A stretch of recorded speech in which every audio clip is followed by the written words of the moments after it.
يتحدث في أمر فقهي جليل، يتحدث عن علماء أجلاء يعني مئات السنين بجهل منه هو يحقر هذا القول. نعم. هذه قضية مهمة. هذه مصيبة يأتيك شخص يمكن ما هو من أهل العلم ولا صحيح. يعرف بعلم أو علمه ضحل ويقول هذه فتوى غير صحيحة. كيف غير صحيحة؟ أنت ممكن أنك تختار أحد القولين إذا كنت من أهل الترجيح ومن أهل العلم حقيقة، تقول عندي هذا القول أرجح من القول الآخر، لكن لا تقول ببطلان. ولست أهلا أن تقول، ولست أهلا أن تقول. شيخ الإسلام ابن تيمية هذا الرجل العظيم الذي يقول عنه الذهبي ويقول عنه العلماء إنه لم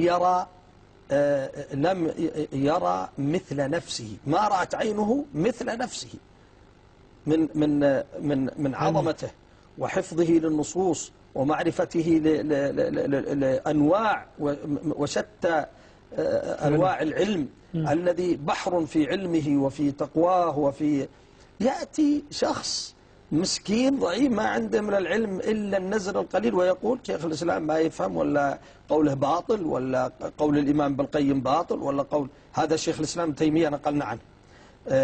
أيضا عائشة رضي الله عنها كانت كما نقل ابن القيم ونقله أبو داود بسند صحيح أنها كانت، لعلنا نقرأه نصا حتى لا لاحظ، يقول قال ابن القيم فبذلك كانت عائشة رضي الله عنها تأمر بنات إخوتها وبنات أخواتها أن يرضعن من أحبت عائشة رضي الله عنها أن يراها ويدخل عليها وإن كان كبيرا 5 رضعات ثم يدخل عليها.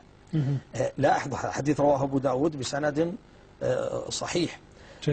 هذا الحديث عن عائشة رضي الله عنها، هذه أم المؤمنين، فهمت من النبي صلى الله عليه وسلم أنه في حالات معينة الحكم باقي. أما لما كان هناك حاجة ملحة مثل ما ذكرنا، مو بسائقين وخدم، لا، السائق يجي بعد سائق والخدم كثر.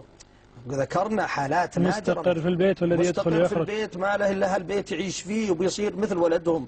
هناك يعني وهذا موجود لدى بعض الأسر. أي نعم. الشيخ الإسلام ناظر في الاختيارات شوي.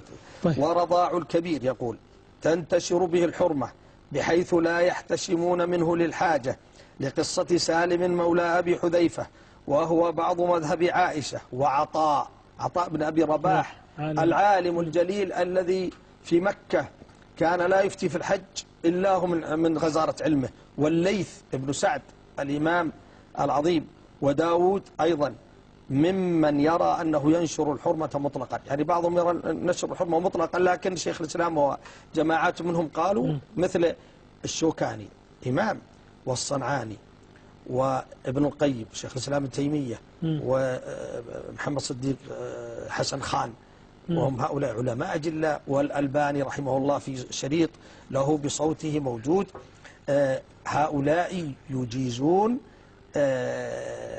وبعض العلماء غيرهم يجيزون. وأذكر وأنا صغير انتشر عن عالم جليل، لا أريد ذكر اسمه حتى لا أريد ذكر اسمه، عالم جليل من المعروفين في الرياض، كان قد احتاج إلى شخص عندهم دائما في بيتهم وهو كبير، فأمر امرأته وزوجته أن ترضعه وأرضعته، وأصبح منتشر عند أهل الرياض، يمكن أهل نجد كلهم يعرفون أن الشيخ فلان هذا عند الشيخ وأرضعته، وأصبح ولد لهم من الرضاع وهو كبير. وهذا من سعة فقه رحمه الله. ولم ينكر العلماء في وقته، كانوا العلماء أجلاء في وقته، ما علمنا أن أحدا من علماء في ذلك العصر، كان الشيخ ابن باز ويمكن الشيخ محمد الرحمن موجود، يمكن أنا نسيت هل هو في وقته ولا بعده، لكن كان العلماء كثر، كانوا والشيخ عبد الله بن حميد رحمه الله الجميع كانوا علماء أجلاء موجودين، ما كان أحد ينكر هذا، كان معروف مستقر.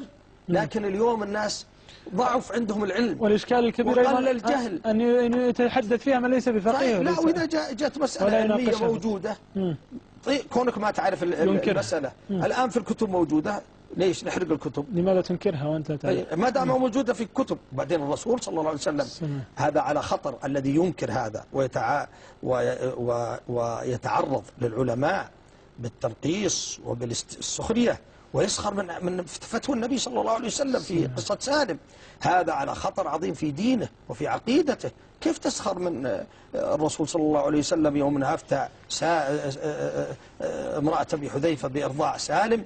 وكيف تسخر ب بعضهم يقول منسوخ، هذول يقول منسوخ، هذا جاهل، لأن النسخ يحتاج إلى دليل، أن يأتي عن النبي صلى الله عليه وسلم يقول إن ذلك الحكم قد بطل، يعني يأتي دليل ينسخ ذلك، ما في ولا دليل ينسخ، ويتناولونها بسطحية، ولا أحد يقول هذا يعني. طيب نواصل معنا مجموعة من الاتصالات ثم نواصل.